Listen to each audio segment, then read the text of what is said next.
Pensemos un poco en la época, en el Usai joven, un Usai de 17 años que se recibe de farmacéutico, que no tenía ni la PlayStation, ni la Wii, ni televisión, ni nada, ni siquiera tenía libros, no había revistas de endocrinología, porque la Endocrinology recién empieza a publicarse en 1916, tardaban en llegar los libros. O sea, ¿cómo se empieza una vocación? No había maestros, no había nadie que le enseñara qué tenés que hacer con la hipófisis. Y él solo, con los libros de Claude Bernard, empieza a leer y empieza a diseñarse él cómo tenía que ser su estrategia, su método para llegar a investigar qué hacía la hipófisis en el resto del organismo. Él costea sus propias investigaciones de joven, después empieza a estudiar medicina y finalmente hace su tesis en los efectos de la hipófisis posterior, que lo trabaja en sapos. Él lo que hace es recoger muchos sapos, le saca la hipófisis posterior y ve que tenían poliuria, que tenían cambios en la piel, que tenían cambios en la conducta sexual. Después, como buen farmacéutico, agarra la hipófisis, hace un extracto, un machacado y se lo inyecta a los sapos y entonces ve que todo eso se va para el otro lado. Después, Usai pasa con los perros, que sería su segundo modelo experimental. Y en los perros, él también, sin YouTube, sin tener un libro que le enseñara, aprende a sacar la hipófisis. Quizás esto nos parece fácil, pero en ese momento él solo, con sus 20, 22 años, empieza a trabajar con los perros y describe todo el método para sacar la hipófisis, incluso lo manda para el exterior, porque él siempre decía que todo había que publicarlo en el exterior y debía ser sometido a los referatos. Entonces saca la hipófisis de los perros y lo primero que ve es que tienen atrofia genital, el famoso los perros que no crecen y que tienen aumentada la tolerancia a la glucosa. Si vemos en resumen lo que él hacía, tenía un perro, le sacaba la hipófisis anterior o posterior. Su control era lesionar el hipotálamo. Y después le medía todo lo que yo dije que sabía como médico. Y luego, después que había visto esos efectos, empezaba a combinar los órganos que sacaba. La hipófisis con el hígado, la hipófisis con el páncreas, con el vaso, el riñón, el testículo, la tiroides, la glándula suprarrenal. Y después, además de combinar todo esto, él les daba extractos de hipófisis, tanto animales enteros como isoprivos. Cuando tuvo insulina, les daba con insulina. Y también hacía machacados de otros órganos para ver si realmente lo que él estaba viendo era por la hipófisis o entonces daba machacados de hígado, machacados de vaso y veía todos los mismos efectos. Y después de todo esto, lo hacía en varias especies. Todo esto que él describe cada uno en sus papers, en buenas revistas, también lo plasma en su famoso libro de fisiología humana que se estudia en las diversas facultades, que empezó así, que escribe él con sus discípulos. Y lo importante de este libro es que son todos resultados que sus discípulos obtenían en las cátedras experimentando. O sea, que no era algo que leían de otros, ellos habían hecho la suprarrenal, habían estudiado la tiroides. Era como una escuela de investigadores, profesores, que fueron los que hicieron este libro, que sigue siendo utilizado. Pero veamos un poco ahora, quizás lo que más nos interesa o que recordemos para enseñar, es cómo llega el premio Nobel y por qué le dan el premio Nobel. Porque de todos estos experimentos y miles que hizo, ¿cuál es el que le vale el premio Nobel? Lo que dice el premio es que es por sus contribuciones sobre el papel de la hipófisis en la regulación del metabolismo de los hidratos de carbono, que viene a ser de las 3 diapositivas que yo di la parte de las funciones metabólicas por quitar la hipófisis o por volver a dar la hipófisis con extractos. Eso fue el trabajo que rescató el Nobel para darle el premio. Sin embargo, hay otros que dicen que en realidad el premio Nobel se lo dan por toda su trayectoria, porque él, desde un lugar lejano, sin comunicación con los otros investigadores, sin poder llamar por teléfono a un referee, viajó recién a los 40 años, además yo no sé bien, pero creo que en esa época no se viajaba en avión. Así que no era como ahora que vamos a un congreso por 2 días y volvemos. O sea, la primera vez que le invitaron a un congreso yendo en barco. Y sin embargo, él delineó todas las funciones de la hipófisis que realmente con gran maestría. Él prueba en sus animales hipofisectomizados, le da insulina, casi que se les muere. Tiene una sensibilidad a la insulina exagerada. Y de ahí surge su experimento casi mágico, que es el más original, del cual surgen todos los experimentos, que es el siguiente. Si uno a un perro le saca el páncreas, el perro no tiene insulina y el perro entra en diabetes.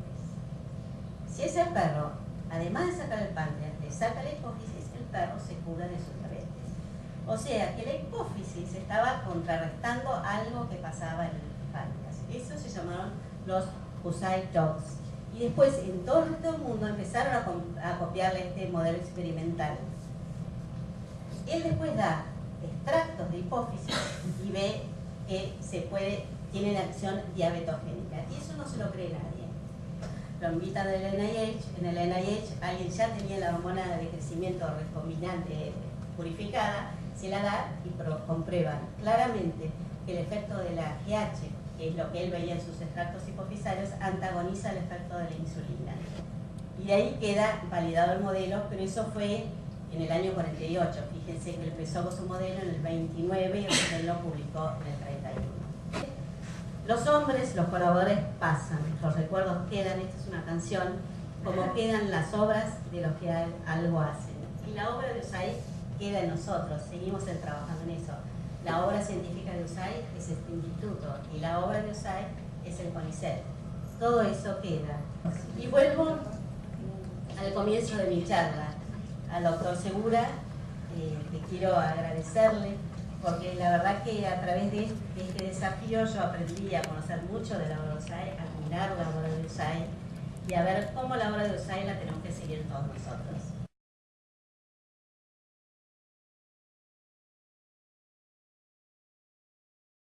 1900 llega el momento de que tiene que decidirse su estudio universitario. La familia no pasaba un buen momento económico, le dicen que tendría que dedicarse al comercio.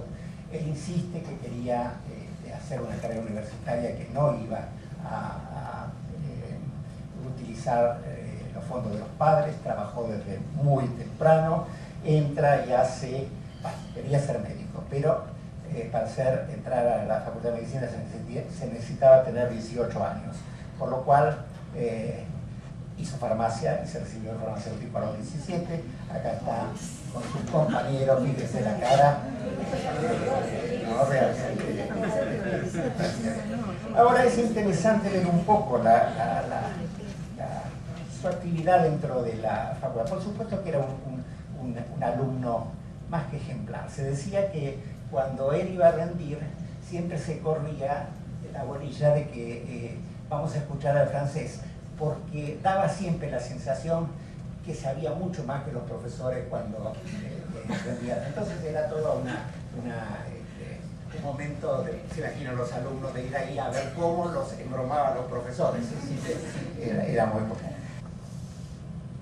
Bueno, hace la tesis en 1911, y ahí es un hecho interesante, por supuesto, con todos sus estudios sobre los extractos hipofisarios. La tesis, si bien se publica y gana el premio Facultad en 1911, después, cuando el Consejo Académico de la Facultad indica que le puede ser impreso, esa era como se hacía en su momento, se la publican entera y más extendida en 1918. Pero yo lo que quiero dejar acá, o recordarles, es que cuando presenta la tesis, su director de tesis, él cambió la época directamente de la forma de investigación que existía en el país.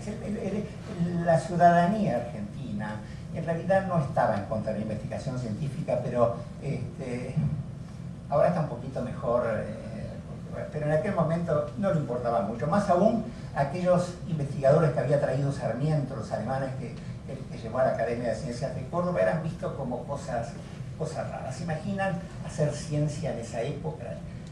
Para colmo, el jefe de Husay, Horacio Piñero, que había ganado la cátedra en 1904, era más vale un psicólogo que un fisiólogo. De hecho, fue el fundador de la Sociedad Argentina de Psicología. Bueno, la cuestión que llega al momento de escribir su tesis,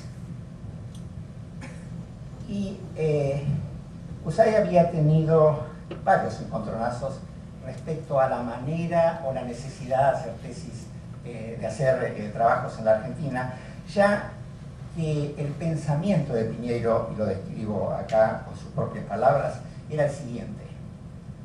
Era el jefe de Husay, Cuando no se confía en sus fuerzas para crear, debe uno copiar o traducir honradamente. Ese era el que usaba. A lo cual, en el momento de hacer su presentación, en la introducción, Husay pone bien grande: es llegada la hora de variar el hábito explicable hasta hace poco de limitar la actividad personal a repetir hechos conocidos, por lo que orienté mis esfuerzos hacia la investigación original que, por modesta que sea, estimula y enseña infinitamente más y fundamenta las bases de una verdadera ciencia nacional. Husay cambia totalmente la forma de la enseñanza en la Facultad de Medicina, y eso es totalmente diferente. Él, por supuesto, que se dedica de lleno a la docencia, 3 veces por semana da. Trabajo era lo que le exigía a todos, ¿no? Piensen que cuando acepta la cátedra, exige que se lo nombre full time. Fue el primer docente full time de toda América, ¿no? En ese momento no existía la investigación científica como parte de una dedicación exclusiva. Bueno, acá está con un grupo de alumnos, porque toma junto con Lewis un grupo de alumnos para hacer docencia especializada, dedicarse más, y él iba a esos trabajos prácticos y continuaba. Y cambia totalmente la forma de enseñanza, y lo deja escrito de esta forma: y puesto que investigar es buscar lo que es desconocido, la enseñanza debe basarse en la indagación. El alumno debe aprender en contacto con los hechos, observándolos y luego interpretándolos por el razonamiento y la demostración. Estamos en 1920. Yo cuando leía esto, traigo a colación que hace poco, ¿no? 2010, no, 2008, las academias de ciencias del mundo, empezando con la Academia de Ciencias del Instituto de Francia, con Pierre Renat y la Mena Lapat, ¿no es cierto?, las manos en la masa, todo diga la importancia de la enseñanza por indagación, ¿no? Jefferson con la Academia de Estados Unidos, hace menos de 10 años, y él ya lo estaba haciendo directamente un siglo atrás. Él había conseguido, por su solo prestigio, que la Sociedad de Biología de Francia le reconociera como, si Husay decía que el trabajo era válido, se lo aceptaban y se lo publicaban, y por supuesto lo traducía al francés, se lo aceptaban en el Comité Rendu de la Société de Biologie como un trabajo científico. Eso hizo que investigadores de Paraguay, de Uruguay, de Brasil, de Chile, de Colombia y de Venezuela vinieron a presentar trabajo en la Sociedad de Biología por una manera de poder salir al exterior y ser conocidos internacionalmente. Grande la obra de Husay, que pudo y permitió que toda América fuera canalizada a través de la Sociedad de Biología Argentina. Hace tiempo, y quizá una de sus obras más queridas, la creación del CONICET. Husay institucionaliza la investigación científica en la Argentina. Demuestra finalmente que con la investigación también se podía recibir un sueldo, también se podía vivir. Y dejo esto como final porque me parece que es un extracto de lo que en realidad fue su verdadera lucha. No hay ciencia que no esté en perpetuo progreso y perfeccionamiento debido a la investigación científica. No puede ser así más que dos posiciones posibles: revolcar o ser remolcado. Es decir, crear el conocimiento a la par de los demás, o bien aceptar una situación subordinada y dependiente de lo que produzcan los demás. Genial.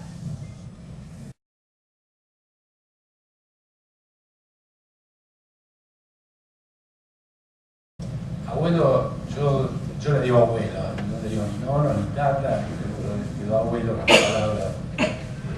Él era una persona que tenía muchas cualidades.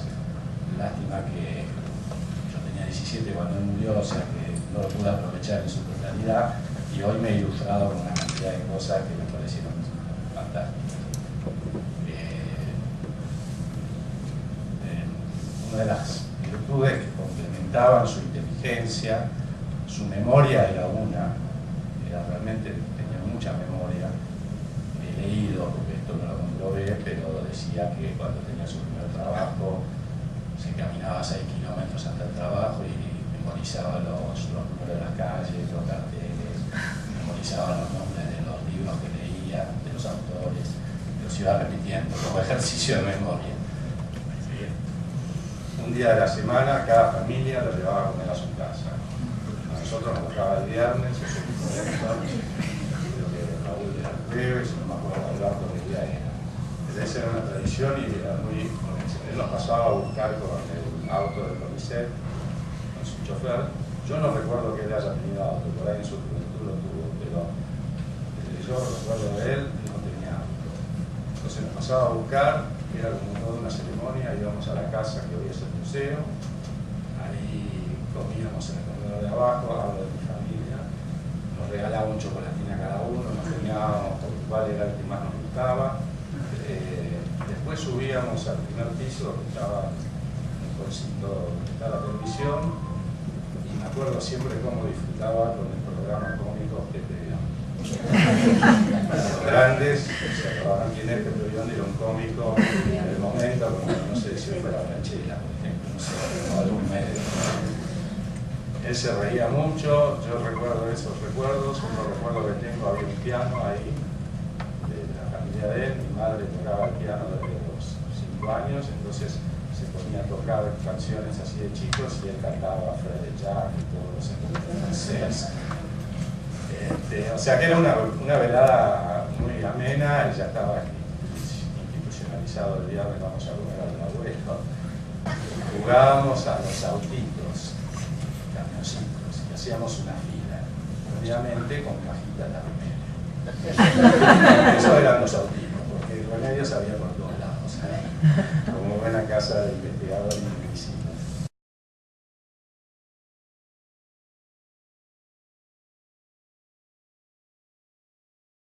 Cuando estuve leyendo, lo que más me sorprendió, lo que más me llamó la atención de Usay fue primero su gran idealismo, su profundo idealismo, su profundo optimismo, su perseverancia, su practicidad para hacer las cosas.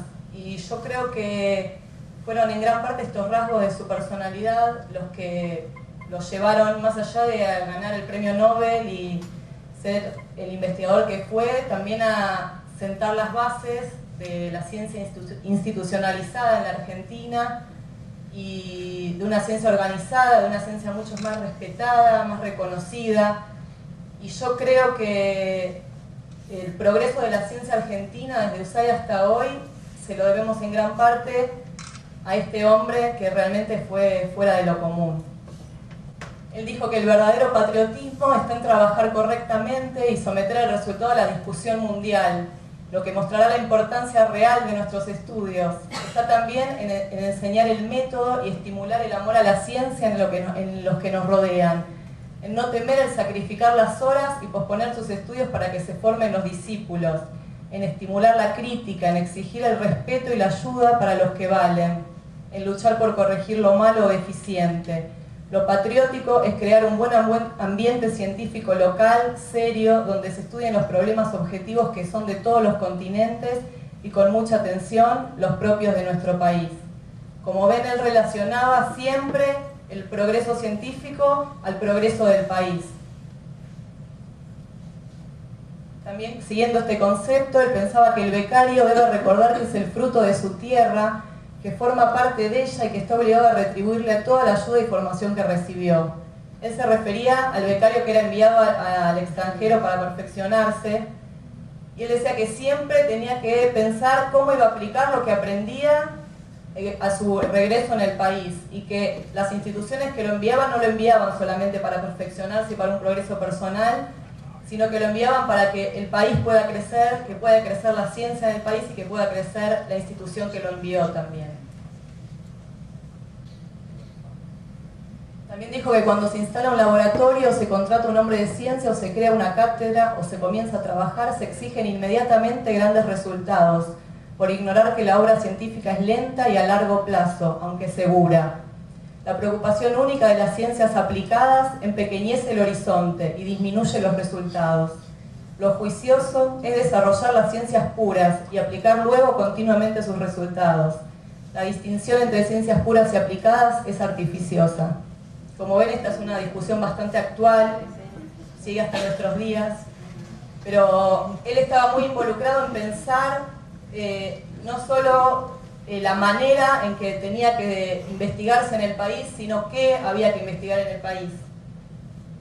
Y también era consciente de que se necesitaban fondos, porque si él estaba pidiendo, o él fue el primero que tuvo un cargo de dedicación exclusiva, sabía que los investigadores necesitaban un sueldo digno para vivir.